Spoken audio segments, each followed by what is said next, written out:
Hello, everyone, and thank you for joining for today's webinar on Is Your RIA Firm Registered in the Proper States?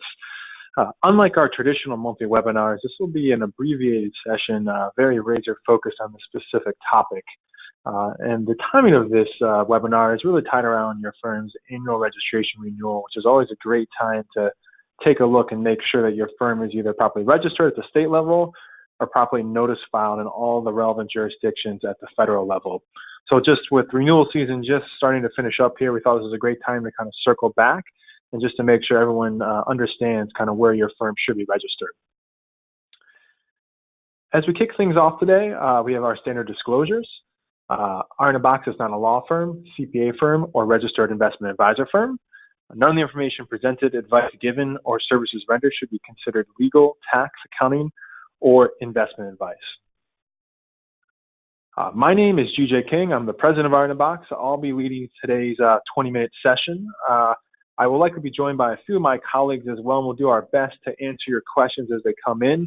If for some reason we run out of time and do not get to your question, you should, of course, feel free to follow up with your client advocate or compliance consultant, and, of course, happy to have a longer discussion on any particular questions you may have as it relates to your firm being properly registered. But as a quick reminder, to ask your question on GoToWebinar, you can use the dashboard on the right-hand side of your screen to type that question, and we'll do our best to kind of get to those questions as best we can before this session ends today. So, diving right in, as far as state registration. In general, state-registered RIA firms must register in a state when one of the following scenarios applies. One, the RIA firm has a physical presence in the state. Second, the RIA firm has more than 5 clients who are located in the state. Or third, the RIA firm is actively soliciting in the state. And just to maybe dive into each of those 3 scenarios in a bit more detail. Physical presence is a broad definition, and it's important to note that. Of course, physical presence relates to having an actual physical office in the state, a branch office you open up, that you have a team or an advisor working out of. That would definitely qualify as a physical presence. Home offices as well will qualify as a physical presence. So just because you don't have really a public-facing office, that does not mean you do not have a physical presence in that state. So if you have an advisor working from home for you remotely, that likely is going to be considered a physical presence. The vast majority of states follow what we call the de minimis exemption, which means you can have up to 5 clients in a state before you need to register at the state level with that particular state. However, there are 2 very notable exceptions, and one in particular you need to pay close attention to. The first is the state of Texas, which is a common issue for many firms. For the state of Texas, you need to register before you take on your first client in that state. So if you have a client, if you're an advisor in the state of Illinois, you have a client who moves to the state of Texas, you're going to need to immediately register in the state of Texas to be able to continue to serve and charge advisory fees to that client. The other state with a one-client exemption similarity is the state of Louisiana. So again, before you serve your first client in the state of Louisiana, you're going to need to register with the state of Louisiana. It's very, very important to pay close attention to those 2 states, as they, of course, also carefully monitor that at the state level as well. The third scenario is actively soliciting the state. This is sometimes harder to exactly quantify, and different states will have more specific kind of a more specific definition about this. But broadly speaking, at a high level, this would entail kind of actively soliciting business in the state. So that means perhaps you're hosting a client seminar or prospect seminar in the state. You're doing a direct mail or marketing campaign, which is targeting prospects in that particular state. So if you're kind of physically traveling to that state, soliciting business, or really kind of directly marketing to that state, that in general is to be considered active solicitation in the state. The other thing to closely note here is that registration needs to take place before you're required to register. So before you receive that 6th client, you need to make sure you're registered in order to be able to qualify to serve that 6th client and continue charging fees to your clients in that state. For some states, this process can take a significant amount of time and include additional state paperwork requirements. So it's going to widely vary by state. Sometimes this can be a fairly quick, maybe 1 to 2 week process. In other states, this may take well over a month. So that's why it's really important to be thinking about this before you have your 6th client, because you do not want to be waiting to serve that 6th client or to take on that new business, waiting for the state to approve you. In addition, just like your primary state where you're registered, there's going to be an initial and kind of an annual filing fee for that state at the firm level. and that's generally going to range from $50 to $500 per year. That's paid really every December for the following calendar year. And again, remember, some states do require registration before firms take on their first client in the state. And in particular, those states today are Texas and Louisiana. As we shift course to SEC registered firms, it follows a similar methodology, but there are some slight nuances to it. In general, an SEC registered RIA firm must quote unquote notice file in a state when one of the following applies. The firm has a physical presence in the state, the RIA firm has more than 5 clients who are located in the state, or again, the RIA firm is actively soliciting in the state. So again, this is going to closely mirror what you see as a state registered firm, while here you're being an SEC registered firm. The one thing to draw particular attention to is similar to at the state level, where there are a few states that do not follow the de minimis exemption. There are some additional states at the federal level, so when you're a federally registered or SEC registered firm, that are not going to follow the de minimis. And those 4 states are, once again, you have the states of Louisiana and Texas, but you also now have the states of Nebraska and New Hampshire. So again, if it's Louisiana, Texas, Nebraska, or New Hampshire, before you take on that first client in that state, you're going to need to register, or in this case, notice file with that state as a federally registered advisor. Again, you're going to have similar kind of physical presence requirements to register or notice file as a firm. And again, if you're actively soliciting the state, again, you're likely going to need to notice file in that state. Again, notice filing needs to take place before you're required to register there, so before taking on that first or 6th client, depending on the state. The notice filing process, fortunately, is much more streamlined than the state registration process. So this will generally happen right away. So you have the ability to pay your notice filing fee to the state, and then you'll be able to process that, or we can process that on your behalf through the system, and that will generally take effect immediately. So it is a much more streamlined process as far as notice filing versus registration at the state level. Looking at individual advisors, so not at the firm now, but actually you or your individuals at the firm, a few things to note here kind of when you're looking at state versus SEC registration. So if your firm is a state registered firm, so as a state registered firm, in general, an investment advisor representative will need to individually register in the state when the firm is required to register in the state and the individual has a physical presence, is soliciting business, or is serving clients in the state. So it's a fairly broad definition here. So much like your firm needs to register for a number of scenarios, if you have a client, or excuse me, if you have an advisor who is serving clients in that particular state, and your firm is now past the de minimis and is required to register in that state, it's very likely that advisor is also going to need to register as an individual at that state. So you may be an advisor yourself located in the state of Ohio.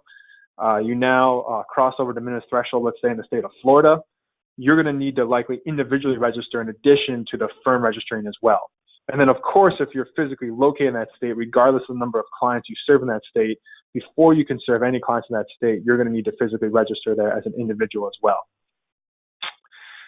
It's slightly different, though, as an SEC registered firm. So if you're an advisor or if your firm is an SEC registered firm, an individual investment advisor representative will need to individually register in the state when the firm is required to notice file in the state and the individual has a physical presence in the state. So it's a more of a tight definition. So generally speaking, again, there are a few exceptions to this, of course. The individual or IAR, if you're part of an SEC registered firm, only needs to individually register where there is a physical presence. So where they are personally, physically located is generally the only state they're going to need to individually register in. So you may have a firm that's notice filed in 30 states, but all of your individual advisors are located just in the state of, call it, Iowa, for example. All those individuals will register in the state of Iowa, but will generally not need to register in other states. Except, again, you do have some exceptions to that, and we can talk in more detail for anyone who would like to. But in general, the state of Texas as well is going to require you often to register, even if you don't have a physical presence there as an individual. So, again, the state of Texas is one to pay very close attention to as it relates to different exceptions to these general rules as it relates to registration. Some common confusions relates to individual registration. An individual cannot register in a state without first being affiliated with an RIA firm that is registered in the state. In other words, you can't register just as an individual. You have to register as an individual affiliated with an RIA firm that is registered or notice filed in that state. There is, quote unquote, no de minimis exemption for an IAR. The exemption always applies to the total number of clients that the RIA firm serves in the state. So just to explain what that means. So even though your RIA may only have 6 clients in the state, maybe there are 2 advisors at your firm, the RIA only has 6 clients. Each of those individual advisors maybe only advises 3 clients in that state. Even though each of you is advising less than 6 clients, you still will need to individually register because you're serving clients in that state. So there's not a de minimis exemption for every individual. The de minimis exemption only applies to the kind of the firm itself needing to register at the state. Once the firm is required to register and notice file in the state, then you're going to have some different rules as it relates to individuals registering at the state level. The other state to pay close attention to is the state of New York.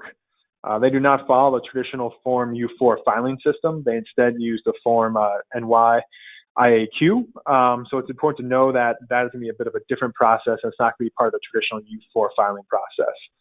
And again, much like it is at the firm level, initial and annual filing fees must be paid to the relevant states. For individual registrations, and they range from $0 to $250 per year per individual. And it's also important to note that some states may have additional registration requirements, including paperwork or fingerprint requirements. So while maybe the state you're located in does not have a fingerprint requirement, when you are required individually to register in a new state, it's possible you may need to go through additional fingerprinting or submit additional paperwork for that state. Why this all matters is that, unfortunately, unregistered investment advisor activity is always a top enforcement area of focus. It really is. If you look at enforcement actions, that particularly at the state level, but also at the federal level, this is probably by far every year the most common type of enforcement action, which means you're operating as an advisor, but you're not properly registered in that particular state. So as you see here, this is kind of, again, the 2 most common categories: unregistered firm or unregistered individual. Unfortunately, these can be significant fines. You can have to rebate fees or return fees that you've charged to that state. You may have to pay additional fines to the state. Of course, kind of dealing with this from a legal standpoint can be problematic and expensive. So this is something to pay very, very close attention to, and it is a continued enforcement area of focus and one you want to make sure you're always kind of on top of from a preventative standpoint. Which leads us to this next slide. Some registration best practices, some things to think about to make sure you're staying in front of this as a firm. Review your firm's current registration status, your firm's registrations or notice filings, also where all of your individual IARs are currently registered. And you can do this on a regular basis as well, monthly, quarterly, or annually, kind of depending on your firm's business model. You want to review all client household locations to ensure the firm and each individual advisor is properly registered in all states by using the registration checker tool. So I'll walk through in just a few slides here how the registration checker tool works for those who are less familiar, but that is one of the features of our MyRA compliance software system. In particular, you also want to pay close attention to the quote-unquote exception states with no de minimis exemption. We talked about those earlier, like, for example, the state of Texas. You also want to pay close attention for any clients that have recently moved, and this is often where this comes into play, is you have clients that start moving across, moving maybe to Texas or California, wherever it may be, and you don't realize that over the course of a few years, you've now crossed over the de minimis threshold in a number of states because you've had clients move. So maybe you're not actively targeting clients in that state, but as clients move, all of a sudden you've crossed over that threshold. Or maybe you acquire another RIA firm. There were 10 of you at the firm presently. Now you've gone to 20 or 30 individuals or 30 reps across different states. You want to make sure you're kind of aggregating all that information to make sure you kind of know what your total number of clients is across all your advisors now. So you want to pay close attention to this on a regular basis.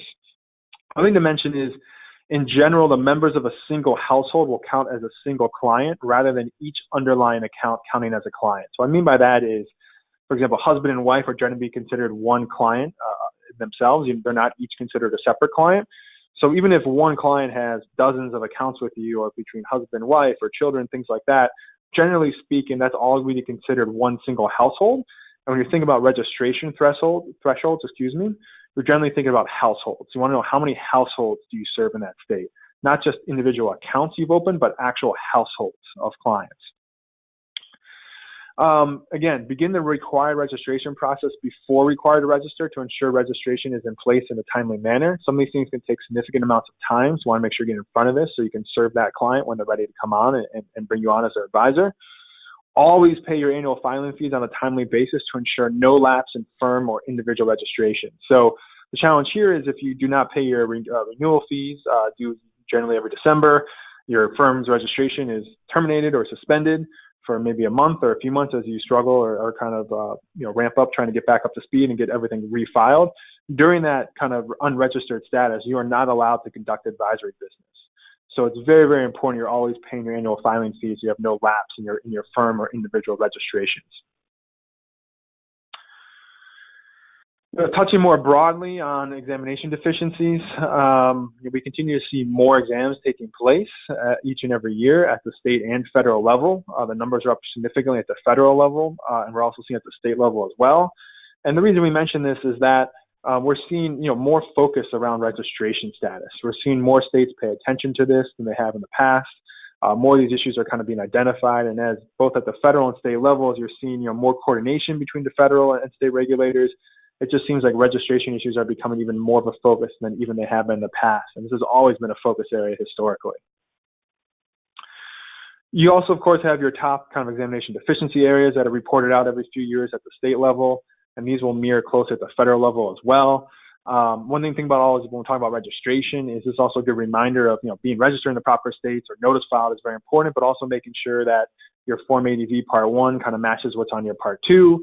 Your fee structure is very closely defined and properly and accurately defined on your Form ADV. The SEC came out with a risk alert this past week. We'll be kind of releasing a new blog post on it in a few days here that's really focused on fee calculations, proper fee disclosure. So fees are always going to be a focus area. And whenever you're thinking about registration or ADV, it's always a great opportunity to review kind of what you have in your contracts, what you have in your ADV, and making sure your fee billing practices and your fees you're charging match what you say you're doing. And of course, that timely amendment filing. Again, that's very important at the registration as well. You need to pay your renewal filing fees and make sure you're filing that amendment on a timely basis as well. Talking a bit about the registration checker tool that's available to you on MyRIA Compliance. Many of you I know use this tool regularly. We see this is one of our most popular tools we see on the system, but in case you haven't used this particular tool before, I want to kind of give you the quick instructions on how to access this on MyRIA Compliance and how to utilize this tool. So if you see here on the left-hand bar, this is your navigation bar on your home page. If you were to click on the menu on MyRIA Compliance, you'll have the ability to scroll down. Once you click on registration on your menu, you'll then have the ability to click on My RIA Registration. And when you click on My RIA Registration, that will take you to the ability to kind of access the registration checker tool. So once you're on the My RIA Registration page here on the right, as we've circled here as well, you can click on the Calculate Registration button in green. You'll see on the top hand side of the My RIA Registration page. Click on the Calculate Registration button. Once you do that, you'll see the screen on the left, which will show where your firm is currently notice filed or registered. This is what we track in our system. We always are tracking where your firm's currently notice filed or registered. You'll then have the ability, once you click on the Edit button on the bottom of that screen there, you click on Edit. That will then give you the ability to update your client counts by state. So you can go in here and manually update how many clients you have in each individual state. And then when you click on the Calculate button in green here, it's going to automatically compare where your clients are currently located to where you're currently notice filed or registered to see if there's any gaps in your current registration. So this will identify, for example, those states that have a one client kind of exception, so state of Texas. So all that is built into the program here to kind of identify any potential issues you may not be aware of. But we highly, highly encourage you to do this on a regular basis to utilize this tool to make sure that your firm is properly registered where it should be. In addition to entering where your clients are, you also see this other column here. It says presence. That's where you have the ability to kind of enter in where you have a physical presence. So where are your office is located? Where do you have advisors working from a home office? You can note that on here, check the proper states for presence, and that will also be part of the calculation as well. Another thing I'll just mention while we're here, just about to finish up on this brief webinar today, is that we have our new MyRIA Compliance automated employee trade monitoring tools available to our clients today as well. I know many of you, we've seen quite a bit of demand for this, and that's really the reason why we built this tool, is a number of you were asking for this capability as part of our system. If you haven't checked it out yet, please let us know. Happy to show you in more detail kind of how it works. But again, this went live a few months ago. We're seeing a number of firms adopt this fairly rapidly. We continue to kind of make changes and improvements to this system. But again, if you'd like to take a look at that, this has the ability to automatically record all of your employee personal securities transactions. So if you're collecting paper brokerage statements today, this has the ability to kind of build an automated feed so that all that data is rolled into your system. It flows right into your firm's compliance log and is a key kind of compliance requirement from a code of ethics standpoint. So very excited about this new feature, and it's one of the new features we'll be rolling out. Continue to roll out more of these types of features in the coming months and years as well. Again, just wanted to say, thank you for attending today. I know there's been a few questions that have come in that are a little more particular to your unique situations. We're happy to follow up with you on those particular questions as far as, kind of get into the weeds a bit with you about, how to think about that from a registration standpoint. The other general question we had come in as well is, can you elaborate on soliciting activities? I know we covered this a bit earlier in the webinar, but it's always a common question. Some scenarios to think about as far as soliciting would mean that you are actively kind of soliciting clients in that state. So you're traveling there, you're hosting seminars in person in that state. You may be doing direct mail or marketing campaigns, particularly targeting individuals in that state. Obviously, as the world evolves with technology, this is becoming sometimes more challenging to kind of identify. But really, it's when you're focusing on a marketing effort and you're targeting individuals in that state, there is sometimes a little more definition provided on a state-by-state level, but that's generally going to qualify as solicitation. So again, if you have particular questions about solicitation, feel free to reach out to your client advocate or compliance consultant.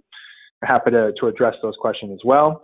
And again, as a quick reminder, we have our regularly scheduled webinar, monthly webinar coming up this Wednesday at 4:15 p.m. Eastern Time. Hope you all have the chance to join us then as well. Hope you found this webinar to be useful. Again, thanks for attending. And we look forward to discussing more similar topics in the coming months as well. Hope everyone has a great day, and we'll talk soon. Take care, everyone.